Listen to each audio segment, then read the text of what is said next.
When a group of outlaws decides to make a statement by vandalizing a sheriff's car, they think they've won. The sheriff, known around town for his larger-than-life presence, doesn't seem the type to back down. But this time, something feels different. As the bikers laugh and drive off, they don't realize that they've just pushed a button they can't unpress. What they don't know is that this sheriff isn't just any lawman. He's got connections, and not the kind you'd expect. With his reputation on the line, he makes one phone call that will change everything. The question is, who is he calling, and what's coming next? Stay tuned because things are about to get real, and the bikers may have just met their match. The sheriff's phone call is more than just a warning. It's a lifeline. Deep in the heart of the county, he's known for his rough approach to crime. But beneath that tough exterior, he has a network of allies from all walks of life. The bikers have no idea that their latest stunt has triggered a chain of events that will pull in people they'd never expect. As the sheriff hangs up, he can feel the weight of the moment. This isn't just about his car anymore, it's personal. The bikers thought they were sending a message, but they've just awakened something much bigger than they imagined. In the quiet, tense moments that follow, it's clear. This isn't over. And the real consequences haven't even begun to unfold. As the sheriff steps away from his desk, he knows that his next move has to be calculated. He's been dealing with outlaws for years. But this crew is different, reckless, unpredictable, and with no clear purpose other than chaos. The leader, a guy named Snake, is known for causing trouble and slipping away unscathed. But this time, the sheriff has something up his sleeve. He's worked hard to keep his town safe, and the bikers' actions have crossed a line. But the call he made wasn't to a local deputy or a fellow lawman. It was to someone from his past, someone who owes him a favor.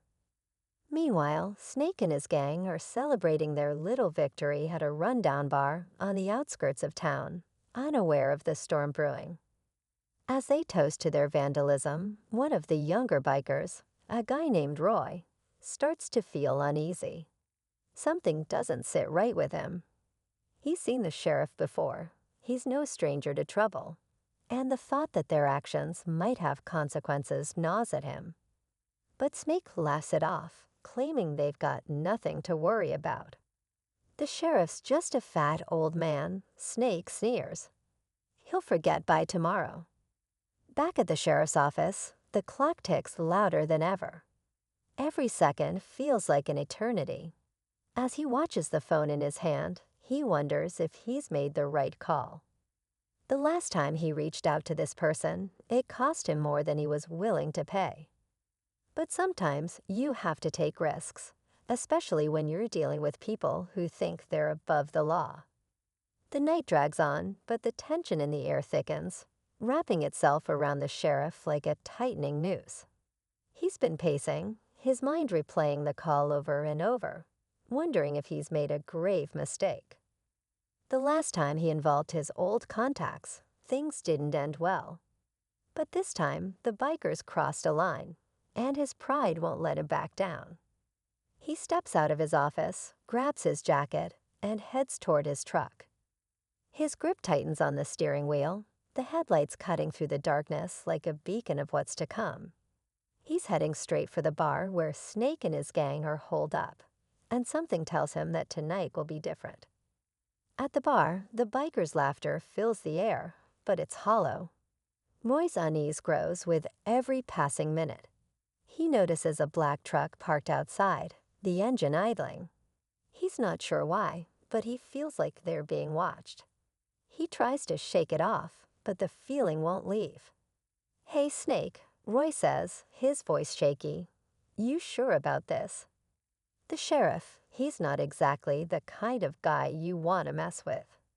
Snake scoffs, flicking his cigarette to the floor. "Relax, kid. The sheriff's all talk. He doesn't have the guts to come after us." But Roy's instincts are telling him otherwise. He can feel the change in the air, like something is about to snap. Inside the bar, The music stops as the door swings open. The bikers look up, but it's not the sheriff who walks in. It's a man they've never seen before. He's dressed in a black leather jacket, his eyes cold and calculating. He doesn't say a word, but the presence he carries is enough to send a chill down everyone's spine. Snake stands up, his smirk fading. "Who the hell are you?" The man doesn't answer. Instead, he pulls out a phone and dials, his fingers moving with precision. Snake's eyes narrow as the room grows still. The sound of the dial tone fills the silence. Outside, the sheriff watches, his heart pounding in his chest. He can't afford to hesitate. Not now, not after everything that's happened. He takes a deep breath, staring at the door. The night is about to shift, and there's no turning back. The man in the leather jacket finally speaks, his voice low and deliberate. "I'm here to give you a message," he says, locking eyes with Snake. The tension in the bar rises instantly, the bikers shifting uncomfortably in their seats. Snake's hand inches toward the knife on his belt, but he's still unsure who he's dealing with. The stranger's phone rings suddenly, shattering the silence. He answers it without hesitation, holding the phone to his ear, his eyes never leaving Snake. Outside, the sheriff's pulse quickens. He knows something is off. The stranger inside the bar isn't a random thug. It's clear that this wasn't just a warning for the bikers, but a warning for him too. The call was a trap, and he walked right into it. The weight of the moment crashes down on him, but before he can make a decision, another vehicle pulls up behind him. He glances in the rearview mirror, only to see another black SUV, this time with tinted windows. It's too clean to be just another set of goons. A sinking feeling creeps up his spine.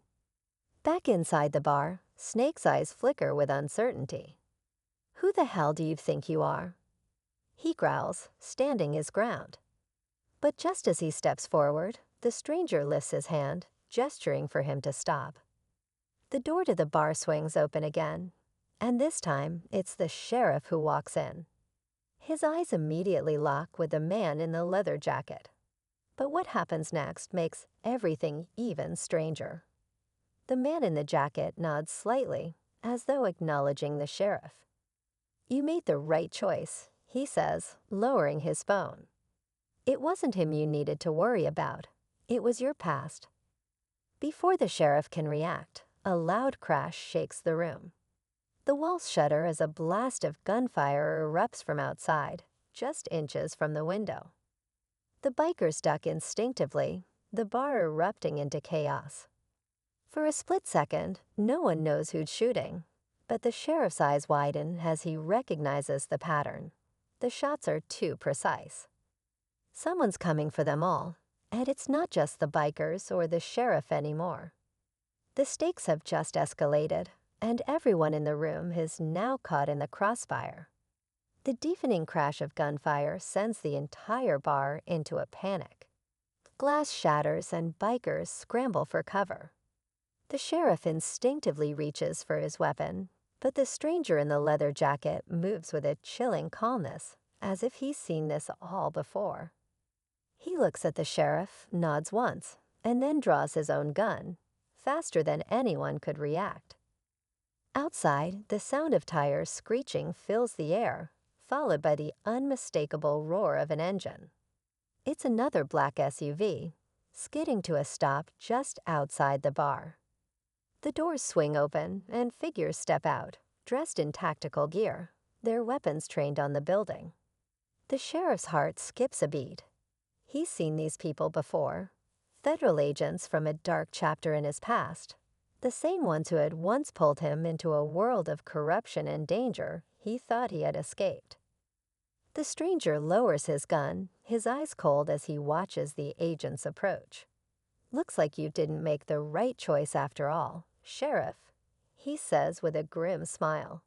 But just as the agents reach the door, they freeze.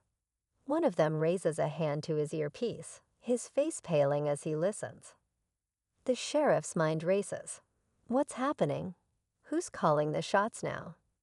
Suddenly, the lead agent lowers his weapon, looking confused and almost relieved. "We're pulling out," he mutters, signaling to his team to retreat. The agents back into the SUVs and drive off into the night, disappearing as quickly as they came. The sheriff stands frozen, his pulse still pounding, trying to process the unexpected turn of events. The stranger watches the retreating agents, then turns back to Snake and the gang. "You can all go. The message has been delivered." His voice is flat, final.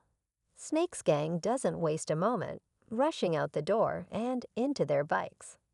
The tension that had been suffocating the bar slowly begins to ease as the last of them vanish into the night.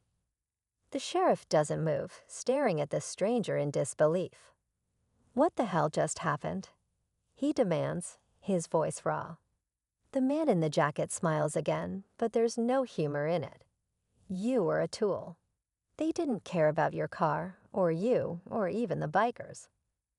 But you were convenient, and now you're free to keep doing what you do best." The sheriff steps forward, gripping his gun tight. "Who the hell are you?"